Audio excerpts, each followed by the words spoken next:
प्रश्न, समर्पण और परित्याग में अंतर कीजिए। उत्तर, समर्पण और परित्याग में अंतर। क, समर्पण एक ऐच्छिक कृत होता है, जबकि परित्याग किसी चूक होने पर कानूनी कार्य द्वारा होता है। ख, समर्पण जोत के किसी भी भाग का किया जा सकता है, परंतु परित्याग तो पूरे जोत का ही हो सकेगा। ग, समर्पण तभी पूरा होगा जब भूमि का कब्जा छोड़ दिया जाएगा, किंतु परित्याग के लिए ऐसा होना जरूरी नहीं है। घ, समर्पण के मामले में समर्पण किए जाने के आशय की लिखित नोटिस दी जानी आवश्यक है, परंतु परित्याग के मामले में जोतेदार द्वारा नोटिस दिया जाना जरूरी नहीं होता। अगला प्रश्न है, पुनरीक्षण और पुनर्विलोकन में अंतर कीजिए। उत्तर, पुनरीक्षण और पुनर्विलोकन में निम्नलिखित अंतर है, जो इस प्रकार है। एक, पुनरीक्षण उच्च न्यायालय द्वारा किया जाता है, जबकि पुनर्विलोकन वही न्यायालय करता है जिसने निर्णय दिया है। दो, पुनरीक्षण की शक्ति केवल उच्च न्यायालय को है, जबकि पुनर्विलोकन कोई भी न्यायालय कर सकता है।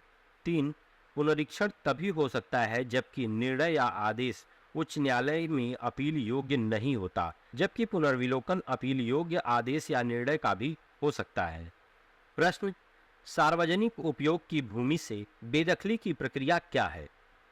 उत्तर, उत्तर प्रदेश जमींदारी विनाश एवं भूमि व्यवस्था अधिनियम 1950 की धारा 212 के अंतर्गत सार्वजनिक उपयोग की भूमि से किसी भी व्यक्ति को, चाहे वह भूमिधर हो या असामी, बेदखल किया जा सकता है, बशर्ते कि जोतदार पर निम्न बातें लागू हों। एक, जोतदार एक मध्यवर्गीय रहा हो और उसने उस भूमि पर बाग लगाया हो या काश्त की हो।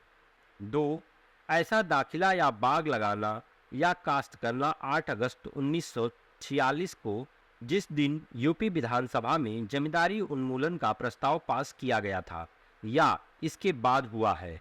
तीन, ऐसा दाखिला काश्त करना या बाग लगाना ऐसी भूमि में हुआ हो जो कि सार्वजनिक उपयोग की भूमि कागजात में दर्ज हो या गांव के रीति रिवाज द्वारा सार्वजनिक चारागाह, शमशान या कब्रिस्तान, तालाब या पोखरा, रास्ता या खलिहान थी। चार, मुकदमा निहित होने की तिथि से 10 वर्ष मियाद काल के अंदर दायर किया गया हो। बेदखली का तरीका, साधारणतः गांव सभा द्वारा बेदखली का मुकदमा कलेक्टर की माल अदालत में दायर किया जाना चाहिए। अगला प्रश्न, मध्यवर्ती से आप क्या समझते हैं? उत्तर, मध्यवर्ती शब्द का प्रयोग जमींदार, तालुकेदार, जागीरदार और राजा आदि के लिए किया गया है। ये व्यक्ति कृषक और राज्य के बीच बिचौलिए के रूप में कृषकों से लगान वसूल करते थे और उसका कुछ भाग मालगुजारी के रूप में सरकार को दिया करते थे। इस प्रकार ये व्यक्ति कृषक से लगान संग्रह करते थे और खेती बाड़ी न करते हुए भी भूमि के स्वामी होते थे। अधिनियम की धारा 3 की उपधारा 12 के अनुसार भू संपत्ति के संदर्भ में मध्यवर्ती का अर्थ है: 1. भूस्वामी, 2. उपभूस्वामी, 3. मातहत स्वामी, 4. अवध का अस्थायी पट्टेदार, 5. अस्थायी जोतदार तथा 6.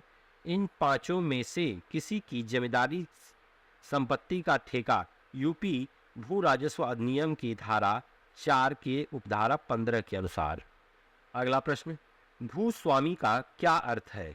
भूस्वामी का अर्थ है किसी जमींदारी संपदा का उत्तर स्वामी। वह या तो पूरे महल का स्वामी होता था या उसके किसी भाग का। भूस्वामी सरकार को छोड़कर किसी के मातहत नहीं होता था और सीधे सरकार को मालगुजारी देता था। वह अपने अधीनस्थ जमींदारों से लगान एवं हक मालिकाना वसूल करता था। वह जमींदारों के वर्गों में श्रेष्ठतम जमींदार होता था और जमींदारी संपदा में उसका हित अस्थायी, वंशानुगामी और संक्राम्य होता था तथा अवध ईस्टेट एक्ट से शासित भूस्वामियों को छोड़कर उसका उत्तराधिकार वैयक्तिक विधि द्वारा शासित होता था।